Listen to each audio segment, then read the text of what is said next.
O vídeo já vai começar, mas antes, não se esqueça de se inscrever e ativar as notificações.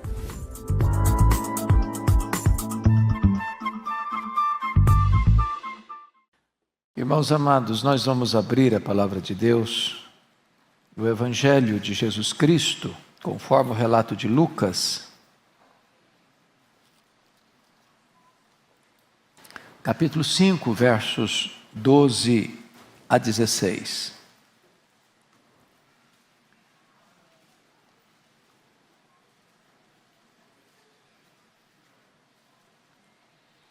Esse texto diz o seguinte: aconteceu que, estando Jesus numa das cidades, veio à sua presença um homem coberto de lepra. Ao ver a Jesus, prostrando-se com o rosto em terra, suplicou-lhe: Senhor, se quiseres, podes purificar-me. E ele, estendendo a mão, tocou-lhe, dizendo: Quero, fica limpo. E no mesmo instante lhe desapareceu a lepra. Ordenou-lhe Jesus que a ninguém o dissesse. Mas vai, disse, mostra-te ao sacerdote e oferece pela tua purificação o sacrifício que Moisés determinou para servir de testemunho ao povo. Porém, o que se dizia a seu respeito cada vez mais se divulgava, e grandes multidões afluíam para o ouvirem e serem curadas das suas enfermidades. Ele, porém, se retirava para lugares solitários e orava. Eu quero pensar um pouco com vocês sobre o tema compaixão e poder. Este episódio é registrado pelos 3 evangelistas sinóticos, ou os 3 evangelhos sinóticos: Mateus, Marcos e Lucas. Mateus é o mais sucinto no seu registro, mas é o único evangelista que nos oferece a informação de quando esse fato aconteceu.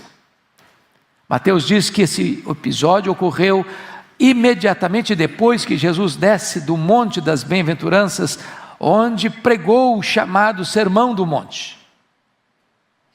Marcos é o mais detalhado dos evangelistas. Ele mostra, e só ele mostra isso, que Jesus, tomado de grande compaixão diante do pedido daquele homem leproso, tocou-lhe e disse a ele: Eu quero, fica limpo. Lucas, que era médico e tinha uma perspectiva mais acurada do problema de saúde daquele homem, nos informa que ele não apenas era leproso, mas ele estava coberto de lepra, informando-nos, portanto, que a enfermidade dele estava em grau avançado, já nas situações mais debilitantes da enfermidade, que devastava sua carne, que necrosava sua pele, que devastava suas cartilagens, deixando-o, portanto, deformado. Portanto, este episódio nos enseja algumas lições que eu passo a destacar. A primeira coisa, irmãos, este homem aparece como paciente com uma grande necessidade. Certamente ele deve ter furado algum bloqueio, ele não podia viver entre o povo, ele não podia conviver com as multidões, ele devia estar num leprosário, numa caverna, um local isolado das pessoas. Aquele homem estava tomado por uma doença que era mais temida, era mais perigosa. Ela não apenas matava as pessoas paulatinamente, levando a pessoa a uma situação de opróbrio, porque a pele necrosava, a carne apodrecia, as cartilagens eram consumidas e devastadas. Mas a lepra era também uma enfermidade que produzia uma espécie de segregação, de isolamento. A pessoa não podia conviver com a família, não podia frequentar a sinagoga, não podia frequentar as festas, não podia conviver com ninguém, ela tinha que ficar isolada, coberta de trapos, vendo a morte terrível avançando pouco a pouco, consumindo a sua vida. Este homem é uma espécie de carcaça humana, um aborto vivo, tomado por uma doença terrível, que lhe trazia tanto sofrimento. Este homem estava, diríamos nós, com a esperança morta. Era uma causa perdida, era um problema sem solução. Mas de repente, certamente ele escuta que Jesus está por ali, ele fura o bloqueio, não sabemos como ele sai da caverna, sai do leprosário. Talvez se alguém o visse andando no meio da multidão, diria: maldito, pegando em pedras para jogar nele. Ele se prostra, com o rosto no chão, ele se ajoelha, ele adora Jesus. Ele diz: Senhor, se tu quiseres, tu podes purificar-me.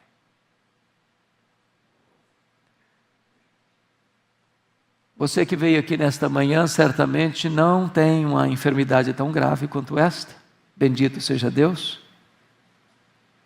Mas temos uma lepra, talvez mais perigosa, mais devastadora, mais nociva, de consequências mais danosas.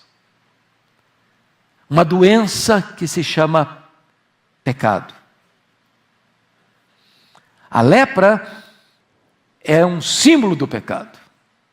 Você encontra na Bíblia 3 circunstâncias. A lepra foi, por exemplo, aplicada como juízo divino para a rebelião de Miriam, para a mentira de Geazi e para o orgulho do rei Uzias. Assim como o pecado, a lepra, ela não é apenas uma coisa superficial. Assim como a lepra, o pecado separa. Assim como a lepra, o pecado deixa marcas. Assim como a lepra, o pecado insensibiliza. Assim como o pecado, a lepra cheira mal. Assim como a lepra, o pecado é contagioso. Assim como a lepra, o pecado mata.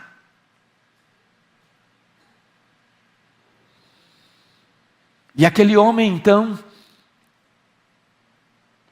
como que alimentado por uma esperança que brota na sua alma, diante do seu quadro humanamente impossível de ser resolvido, de uma causa perdida, ele recorre a Jesus. Talvez você veio aqui hoje com alguns problemas na sua vida que se arrastam, com lutas que perduram há anos, talvez há décadas. Talvez você olhe para o seu cenário e parece que a morte já está lavrada.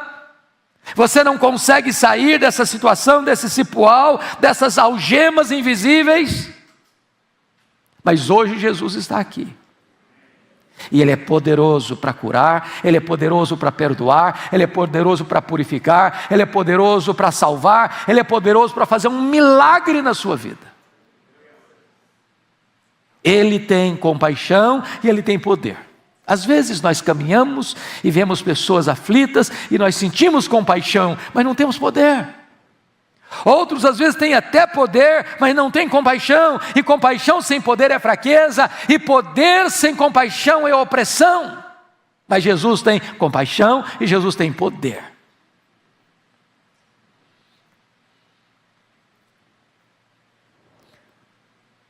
Diz a Escritura que este homem se apresenta a Jesus de duas maneiras. Primeiro, de forma humilde, reconhecendo que Jesus tem o poder e a majestade. Se tu quiseres, tu podes. Eu não sei qual o seu problema, mas eu quero dizer para você que Jesus pode resolvê-lo. Não há limitação no seu poder. Se Ele quiser, Ele pode. Hoje mesmo, quebrar as algemas, romper os grilhões, interromper o fluxo mortífero do vício que escraviza, romper essas cadeias, tornar você livre.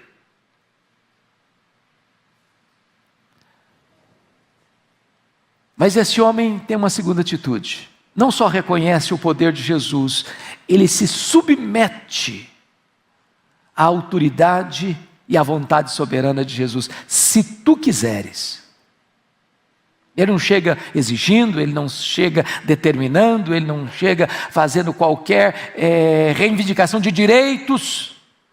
Ele chega humildemente dizendo: Senhor, se tu quiseres, tu podes. E é curioso que agora você encontra a resposta de Jesus. Os dois pedidos: se tu quiseres, tu podes me purificar. E Jesus atende aos dois pedidos, diz: quero, fica limpo. Porém, antes de tratar do poder, vamos tratar da compaixão. É Marcos que nos informa que Jesus, profundamente compadecido dele, tocou-lhe e disse: quero, fica limpo. Meus amados, é tão bom você vir num domingo de manhã para a igreja, talvez com as suas lutas, talvez com as suas dores, talvez com as suas necessidades, talvez com os seus dilemas, talvez com as suas pendências, talvez com as suas crises, e dizer uma coisa: Jesus conhece você, Jesus sabe o seu nome, Ele conhece a sua história, Ele conhece o seu passado, Ele conhece as suas lutas, Ele conhece as suas lágrimas, Ele conhece os seus gemidos, Ele conhece as dores que você nunca compartilhou com outra pessoa. Ele conhece e Ele se compadece de você. Se compadece de você. Ele se importa com você. Quero. Mas outra coisa importante, e é inusitado isso, um leproso, sobretudo no estágio em que aquele homem estava, coberto de lepra, com a pele esbranquiçada, carcomida, com os nervos insensibilizados, com a carne apodrecendo, uma carcaça humana. Ninguém podia tocar num leproso sem ficar impuro. Mas antes de Jesus curar aquele homem, podia curá-lo à distância, podia dizer: fique aí e fique curado. Jesus estendeu a mão e tocou. E por que Jesus tocou aquele homem? E por que Jesus quebrou uma regra da lei cerimonial, que um leproso não podia ser tocado? Para mostrar para aquele homem que, apesar da situação dele, ele tinha valor, ele era importante. Jesus identifica naquele homem uma dor talvez maior do que a enfermidade física. A dor de ser abandonado, rejeitado, jogado num leprosário, quem sabe há meses, há anos, não sabemos quanto tempo, mas não era uma enfermidade nova, porque ele estava coberto de lepra, já em estado avançado da doença, à beira da morte, e Jesus toca aquele homem. A palavra original não é só um tocar de encostar, mas um tocar de abraço, de envolvimento, de afeto mesmo, e Jesus mergulha na fraqueza, na doença daquele homem, e o toca, para curar suas emoções, para curar a sua alma, para curar os seus recalques, as suas dores mais profundas. Talvez você veja aqui hoje, não tem uma doença física, louvado seja Deus, mas talvez você tenha uma doença emocional, de rejeição, desde a infância. Um trauma sofrido lá atrás, um abuso que você sofreu e que ainda dói, que ainda sangra. Eu quero dizer para você que Jesus está aqui. E está aqui para curar você. Está aqui para limpar você. Está aqui para abraçar você. E que está aqui para fazer um milagre na sua vida. Mas o texto nos informa que Jesus não só tem compaixão, Jesus tem poder. Poder. Quando diz, quero, fica limpo. E diz a Bíblia que o homem imediatamente ficou limpo. Limpo. Eu quero dizer a você nesta manhã que o que Jesus faz, Ele faz perfeito, Ele faz completo. Ele não faz pelas metades. Ele perdoa e perdoa completamente. Ele cura e cura completamente. Ele liberta e liberta completamente. Ele restaura e restaura completamente. Bendito seja Deus. Mas é curioso que Jesus diz assim para aquele homem. Veja comigo o texto. Versículo de número 14. Ordenou-lhe Jesus que a ninguém o dissesse, mas vai, disse, mostra-te ao sacerdote e oferece pela tua purificação o sacrifício que Moisés determinou para servir de testemunha ao povo. Por que Jesus fez isso? Por que Jesus não mandou aquele homem imediatamente para casa? Vai para casa. Como disse para o paralítico lá de Betesda, toma o teu leito, anda, vai para casa. Por que ele não fez isso?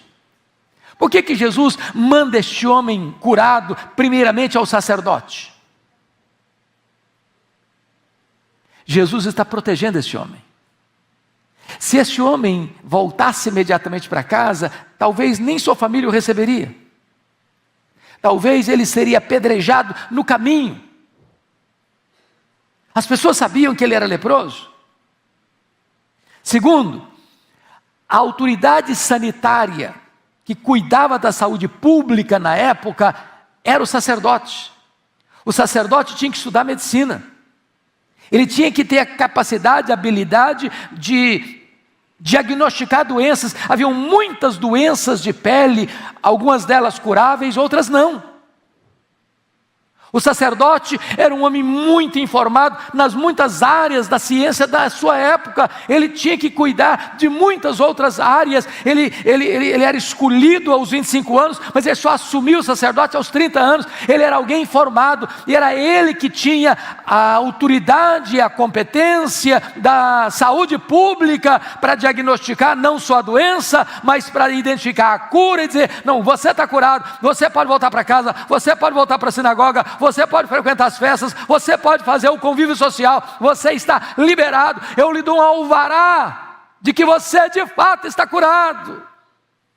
Em outras palavras, os milagres de Jesus são públicos e verificáveis. O que Jesus faz, pode atestar, é verdade mesmo, não tem engano, não tem propaganda enganosa, não tem mentira. Não tem desse negócio de dizer que está curado e não está curado coisa nenhuma. Não tem desse negócio de fazer propaganda do milagre e o milagre não aconteceu. Não, o que Jesus faz, Ele faz de fato. Faz de fato. Sua família vai ver, seus vizinhos vão ver, seus parentes vão ver, seus colegas de trabalho vão ver o que Jesus mudou, o que Jesus transformou. Todo mundo vai notar, realmente houve um milagre aqui.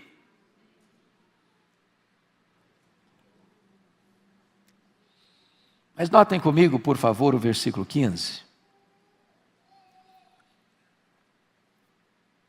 Porém, o que se dizia a seu respeito, cada vez mais se divulgava e grandes multidões afluíam para o ouvirem e serem curadas de suas enfermidades. Eu quero entender, pastor Arival, duas coisas no texto. Ordenou-lhe Jesus, verso 14, que a ninguém o dissesse, mas vai, disse, mostra-te ao sacerdote. Me parece, à luz do texto, que quando Jesus proíbe esse homem de falar qualquer coisa, não é que Jesus proibisse a ele de contar o milagre propriamente dito, mas que ele não deveria contar para ninguém antes de falar para o sacerdote. Ou seja, primeiro vamos andar pelas vias legais. Não fale para ninguém antes de falar para o sacerdote. Quem tem competência, quem tem autoridade, quem tem direito de dizer está curado publicamente é o sacerdote. Então não saia para ir contando para todo mundo sem primeiro mostrar de forma pública, de forma legal, de forma legítima, de forma adequada, que de fato a cura aconteceu. Esse homem não cumpriu bem essa ordem de Jesus. Marcos aqui nos informa isso, que a situação se tornou tão complexa que Jesus não podia nem entrar publicamente nas cidades mais por causa dessa ordem que ele quebrou. Mas por outro lado, eu fico a pensar, alguém que estava morrendo e que agora está com saúde, alguém que estava cativo e agora está liberto, alguém que estava arruinado e agora está restaurado, ele não pode se calar. Ele precisa falar. O corpo dele todo é uma boca aberta a contar: olha, Jesus fez um milagre na minha vida. E a história do testemunho desse homem é para nós, irmãos, um grande desafio. Porque eu vou fazer uma pergunta a você nesta manhã. Jesus fez um milagre na sua vida também? Seus pecados já foram perdoados? Você já é uma nova criatura? O Espírito Santo habita na sua vida? Seu nome está escrito no livro da vida? Conta isso para as pessoas. Fala para elas. Não guarde esse milagre só para você. Proclame o que Jesus fez na sua vida. Anuncie aos quatro cantos o milagre que foi operado na sua história.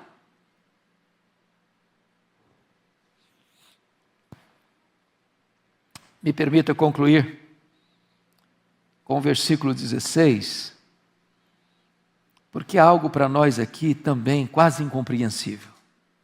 Em virtude desse grande milagre e das multidões, e note você que Lucas era um historiador. É o primeiro historiador da igreja, Lucas, médico. E Lucas é muito cuidadoso com a precisão das palavras que ele vai usar. E no verso 15, ele não diz grande multidão, ele coloca no plural, grandes multidões afluíam para ouvir Jesus, para serem curadas das suas enfermidades. E eu fico imaginando aos borbotões, as pessoas vindo, saindo das ruas, das vilas, das cidades, das aldeias, e vindo em massa, aquelas multidões ao encontro de Jesus. Cada uma delas com as suas lutas, com as suas necessidades, com as suas carências, com as suas doenças, com as suas enfermidades. Mas olha uma conjunção adversativa no verso 16. Ele, porém, Jesus, porém, se retirava para lugares solitários e orava. Jesus era um homem perfeito e é Lucas quem nos conta a vida de oração de Jesus. Jesus está nos ensinando um princípio. Precisamos colocar Deus em primeiro lugar na nossa agenda. O trabalho, por mais importante, por mais urgente, por mais necessário, não pode ocupar no nosso coração, na nossa agenda, o lugar indisputável de Deus.